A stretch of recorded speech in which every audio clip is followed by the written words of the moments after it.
Brycheiniog was a small independent petty kingdom in South Wales in the early Middle Ages. It often acted as a buffer state between England to the east and the powerful South Welsh kingdom of Deheubarth to the west. It was conquered and pacified by the Normans between 1088 and 1095, though it remained Welsh in character. It was transformed into the Lordship of Brecknock and later formed the southern and larger part of the historic county of Brecknockshire. To its south was the kingdom of Morgannwg.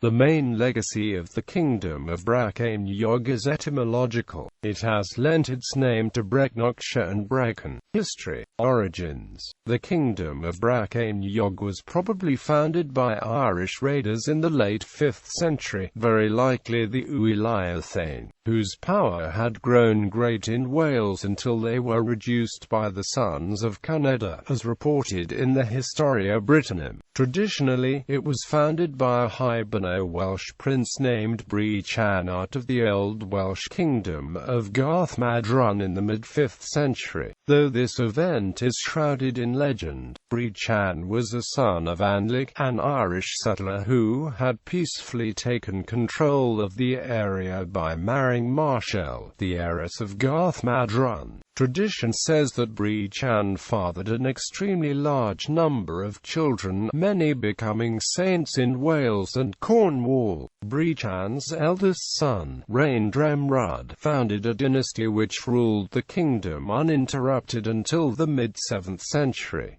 Union with Deheubarth. In the 7th century, the inheritance of a woman, Cendrige, brought the kingdom into the hands of Cloten of Deheubarth and Brycheiniog. The union with Deheubarth lasted for about a century, though parts of Brycheiniog may have been granted out as lordships for younger sons. The invasion of Sicil of the kingdom of Ceredigion in the mid-8th century separated the kingdom's dependency. During the year 848, the men of Brycheiniog slew King Eochael of Gwent. In the 880s, King Elizabeth of Brycheiniog was forced by the depredations of Anarod of Gwynedd and the sons of Rhodri the Great to pledge homage to Alfred the Great and make his kingdom a vassal of Wessex. Such an alliance may well have been due to Viking pressure, for in the spring of 896 Brycheiniog, Gwent and Gwynedd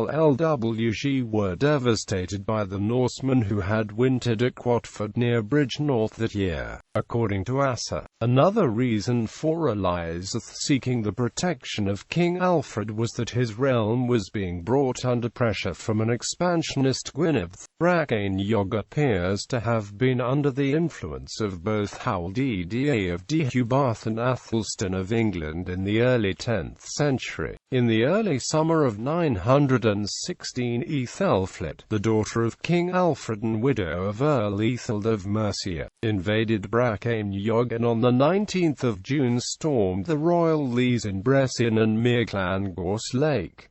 She captured the queen of the land and 34 others. Who was king of Brycheiniog at this time is uncertain, but Deheubarth Abilis was certainly ruling between 927 and 929. It was therefore probably either his wife or mother who was captured. Deheubarth is found witnessing a charter at the English royal court in 934. After Deheubarth, no more kings of Brycheiniog are recorded. Brycheiniog was divided between the three sons of Gruffudd of Brycheiniog in the mid-11th century. The Norman conquest. The land of Brycheiniog was conquered between 1070 and 1093. In 1070, William Fitzosborne, 1st Earl of Hereford, invaded the kingdom and defeated 3 kings of South Wales, but no king of Brycheiniog. King Blethan of Brycheiniog, who was alleged to be ruling at the time of the Norman conquest and was said to have been defeated by Bernard de Noailles, appears in no historical source before the 15th century. By 1088 Bernard de Noailles mentioned all the tithes of his lordship which he had in Brycheiniog in the woods and plains as well as Glaisbury. This suggests that he already thought himself Lord of Brycheiniog. In April 1093 he defeated and killed the king of Deheubarth, Rhys-ap-Udwr, while he was building a castle at Brecon. The Welsh annals clearly state that Rhys was killed by the French who were inhabiting Brycheiniog. In other words, the Normans were already living there and the kingdom had already been destroyed. The kingdom was subsumed within the Lordship of Brecknock, ruled by Bernard's descendants.